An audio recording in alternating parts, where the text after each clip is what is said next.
राहुल गांधी के लंदन में दिए बयान पर बीजेपी लगातार हमलावर है। बीजेपी के राष्ट्रीय अध्यक्ष जेपी नड्डा ने राहुल गांधी पर बड़ा हमला बोलते हुए कहा कि राहुल गांधी को माफी मांगनी चाहिए। उन्होंने राहुल गांधी पर देश के अपमान का आरोप भी लगाया है। जेपी नड्डा ने कहा कि देश राहुल की मंशा को जानना चाहता है। उन्होंने कहा कि संसद का सत्र शुरू होते ही देश विरोधी गैंग अचानक एक्टिव हो जाता है। उन्होंने इमरजेंसी की याद दिलाते हुए कहा कि कांग्रेस के शासनकाल में 90 बार राष्ट्रपति शासन लगाया गया था।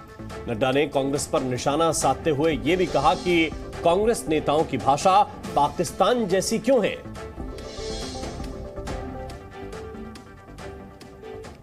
राहुल जी, आपको यह कृत्य स्वतंत्र भारत के इतिहास का सबसे गंभीर मामला है। इससे जनता को भारी आक्रोश है। जनप्रतिनिधियों में भी आक्रोश दिख रहा है। हर राष्ट्रभक्त सांसद इस समय अंदर से आहत है। राहुल गांधी, आपको देश के खिलाफ इस पाप के लिए देश की जनता से माफी मांगनी ही होगी। तो राष्ट्रीय अध्यक्ष जेपी नड्डा ने गंभीर आरोप लगाते हुए राहुल गांधी से कई सवाल पूछे और यह भी कहा कि उन्हें माफी मांगनी चाहिए देश की जनता को। उन्होंने मणिशंकर अय्यर, सलमान खुर्शीद के बयानों का भी जिक्र किया और कहा कि ये मंशा सिर्फ उन लोगों की व्यक्तिगत नहीं थी, बल्कि ये कांग्रेस की ही मंशा रही है। ये साजिश रही है कि विदेशी धरती पर आप बदनाम करेंगे। तो आपको ये भी बता दें कि कांग्रेस सांसद राहुल गांधी के विदेश में दिए गए बयान पर अब बवाल जारी है। राहुल के खिलाफ बीजेपी हमलावर है और लगातार राहुल गांधी से माफी की मांग कर रही है। राहुल की माफी की मांग को लेकर संसद में हंगामा जारी है। लोकसभा और राज्यसभा की कार्यवाही बाधित हो रही है और इस बीच राहुल गांधी आज संसद में बयान भी दे सकते हैं। गुरुवार को कांग्रेस मुख्यालय में प्रेस कॉन्फ्रेंस करके राहुल ने यह कहा था कि वे एक सांसद हैं और उन पर संसद में आरोप लगे हैं, इसलिए संसद में ही आरोपों का जवाब दूंगा। संसद में आप सभी की नजरें राहुल गांधी पर होंगी कि वो आखिर क्या बोलेंगे। हालांकि कल राहुल गांधी ने कहा था कि जब मैं बोलूंगा तो बीजेपी देखती रह जाएगी और मुझे बोलने का मौका भी दिया जाए संसद में। यह भी राहुल गांधी ने कल कहा था। तो आज वो संसद में बयान दे सकते हैं। तो बड़ी खबर है, लंदन की बात पर संग्राम जारी है। राहुल गांधी कहते हैं लोकसभा से मेरा भाषण स्पंज किया, राहुल ने देश का अपमान किया, ये जेपी नड्डा का कहना है। और अडानी मुद्दे से पीएम डरे हुए हैं और जेपी नड्डा ने कहा है कि कांग्रेस तो इमरजेंसी की गुनहगार रही है, इमरजेंसी में लोगों को गिरफ्तार कराया। डर से तमाशा तैयार किया गया, राहुल गांधी ने यह आरोप लगाया। लेकिन इस पर जेपी नड्डा ने कहा कि देश विरोधी गैंग अचानक से सक्रिय हो गया है जब भी संसद का सत्र शुरू होता है। राहुल गांधी ने पूछा कि अडानी और मोदी का रिश्ता क्या है। जेपी नड्डा कह रहे हैं कि देश राहुल की मंशा को जानना चाहता है।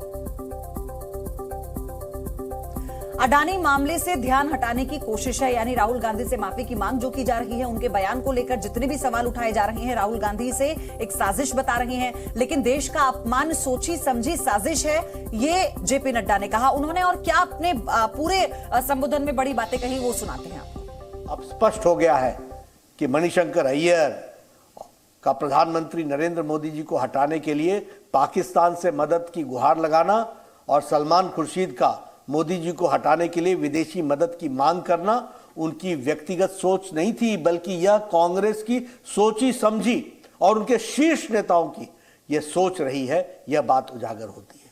जिस इंग्लैंड ने हमें और हमारे ऊपर वर्षों तक शासन किया, उसी के सरजमीं पर जाकर राहुल गांधी ये कहें स्वयं भारत में विदेशी ताकतों से दखल देने की मांग कर रहे हैं, यह देश का दुर्भाग्य नहीं है तो और क्या है। मुझे संदेह है कि राहुल गांधी भारत के लोकतंत्र की कितनी जानकारी रखते हैं, कितना समझते हैं। अच्छा होता स्वतंत्र भारत के लोकतांत्रिक इतिहास को यदि राहुल गांधी सही तरीके से पढ़ते और उन्हें पता चलता कि लोकतंत्र की हत्या किसने की है और लोकतंत्र की रक्षा किसने की है। राहुल गांधी जी, आप आपातकाल के इतिहास को पढ़िए। आपकी दादी मां ने, उस समय की भारत की प्रधानमंत्री ने, आपकी कांग्रेस पार्टी की सरकार ने इस देश में 19 महीनों तक आपातकाल लगाकर लगभग 1.5 लाख बेगुनाह लोगों को, राजनीतिक कार्यकर्ताओं को, युवाओं को, वृद्ध को, महिलाओं को, सबको अकारण जेल में डाल दिया था। और वह भी Misa, maintenance of internal security act के तहत और डिफेंस ऑफ इंडियन रूल के तहत, DIR के तहत।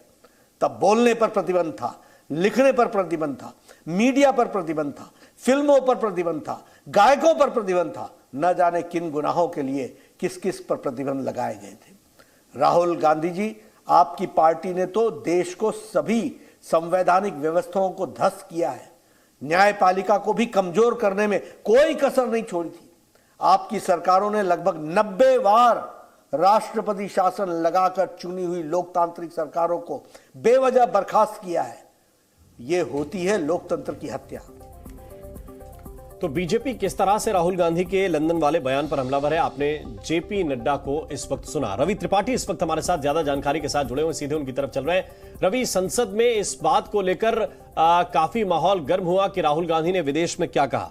क्या आज संभावना है कि राहुल गांधी सदन में बयान दें?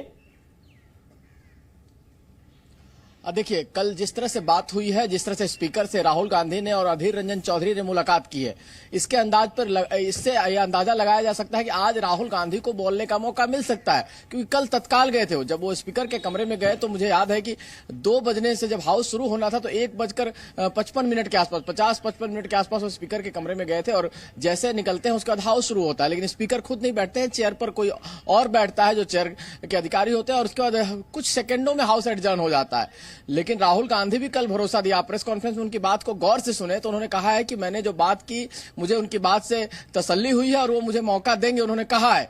तो हो सकता है, लेकिन उनको सरकार पर भरोसा नहीं है। सरकार उनको मौका दी कि सामने वाला पक्ष हल्ला हंगामा करेगा, जाहिर तौर पर उनसे माफी की मांग करेगा, लेकिन राहुल गांधी का जो स्टाइल लग रहा है, राहुल गांधी का जो मूड लग रहा है, उसमें यह नहीं लग रहा कि वो माफी मांगने वाले हैं, वो अपनी बात रखने वाले हैं। अडानी के मामले पर वो लगातार जो बातें रख रहे हैं सदन में, जो पहले उन्होंने कहा, चाहे तो बजट सत्र में जो बातें हुई थी, बजट सत्र के ऊपर जो उनकी बात रखनी थी, और खासतौर पर राष्ट्रपति का अभिभाषण के दौरान आप देखिए कि राष्ट्रपति का अभिभाषण के दौरान तमाम सांसदों ने, जो विपक्षी नेता थे, सबने अडानी के मसले पे ही अपनी बात रखी। राहुल गांधी ने भी अपने उसी मसले पर बात रखी। तो राहुल गांधी उसी मसले पर रहना चाहते हैं, अपने पिच पर खेलना चाहते हैं, माफी वाले पिच पर नहीं जाना चाहते। संभावना इसलिए भी ज्यादा है क्योंकि कल राहुल गांधी ने कहा कि जब मैं बोलूंगा तो बीजेपी सुनती रह जाएगी या बीजेपी देखती रह जाएगी। तो आप जैसा कह रहे हैं कि माफी मांगने के मूड में तो वो बिल्कुल नहीं है, लेकिन वो क्या कहेंगे ये देखने वाली बात होगी। रवि, आपका धन्यवाद, आपसे और जानकारी लेते रहेंगे। तो राहुल गांधी के लंदन वाले बयान पर बीजेपी और कांग्रेस सामने सामने है। राहुल गांधी को बीजेपी अध्यक्ष जेपी नड्डा ने जवाब दिया। सुनिए। ये पूरा मामला डिस्ट्रैक्ट करने का मामला है। सरकार और प्रधानमंत्री जो अदानी जी का मुद्दा है उससे डरे हुए हैं और इसीलिए उन्होंने ये पूरा तमाशा प्रिपेयर किया है। और मुझे लगता है कि वो मुझे पार्लियामेंट हाउस में नहीं बोलने देंगे। जब भी भारत में संसद का सत्र शुरू होने वाला होता है, देश विरोधी टूल किट गैंग अचानक से एक्टिव हो जाती है। कभी पेगासस की झूठी रिपोर्ट पब्लिश हो जाती है, कभी आंदोलन को भड़काया जाता है, कभी कोई डॉक्यूमेंट्री आ जाती है, कभी कोई विदेशी अखबार की रिपोर्ट को लेकर हंगामा किया जाता है। कहा जाता है कि ताली एक हाथ से नहीं बजती है, मगर मुझे ऐसा लगता है कि यह एक हाथ तो 7 समुद्र पार और दूसरा यहां के दोनों मिलकर के ऐसी ताली बजाते हैं।